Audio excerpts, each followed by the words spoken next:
In the blessed community, for me, it would include all the members of our human species. I see that as a goal, and that for Quakerism, that is something that we strive for within the Religious Society of Friends.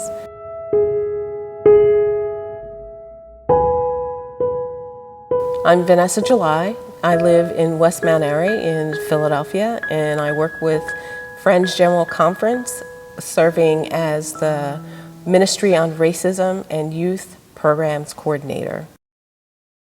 What is the blessed community? Well, for me, it's a community where everyone has value, and that we are actually able to see that of God in each person, and to be able to live in community, sharing the gifts that God has given us with each other. White supremacy is restricting our way of creating a blessed community, because it is making it difficult for people of color to be a part of the community. What I mean when I say white supremacy is white dominance, essentially. That in this culture, what is considered American is really European American culture. And so that if you are a part of that culture and fit into that culture, that you don't notice it. And so things don't seem different for you. A part of the white supremacist culture is its invisibility to European Americans in this country. Because if you don't see a structure, then and feel that that is normal, then there's no need to change it. One of the things for me within Quakerism is it feels it's alive, and that it's alive because it can be responsive. The revolutionary aspect for me of Quakerism, where we have stood up against the status quo, and there have been times where we haven't. Now, let me be clear, as the author of Fit for Freedom, Not for Friendship, Quakers, African Americans, and the Myth of Racial Justice.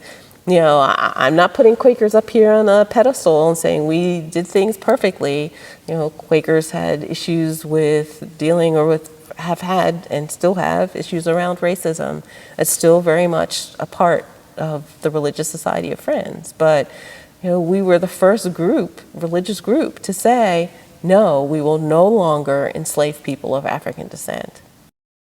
The next step for me in the Religious Society of Friends and using our continuing revelation to address the issues of white supremacy and white privilege in the Religious Society of Friends is for us to be able, as individuals, as meetings, to admit that this does exist, and that race is an issue in this country that needs to be addressed, and for us to educate ourselves about what white privilege and white supremacy is for us. Once you are able to see some of the systems, then it becomes astonishing. And it is going to be hard, and it is going to be challenging, and there are going to be moments when it's going to feel like, I just can't do this. This is too hard. This is too overwhelming. One of the things, the benefits that the Religious Society of Friends has is in our structure that we have support systems and through support committees. And so, you know, if you are going to either as a meeting or as an individual decide to start doing this work around identifying what white privilege and white supremacy is, to have support as you're doing that.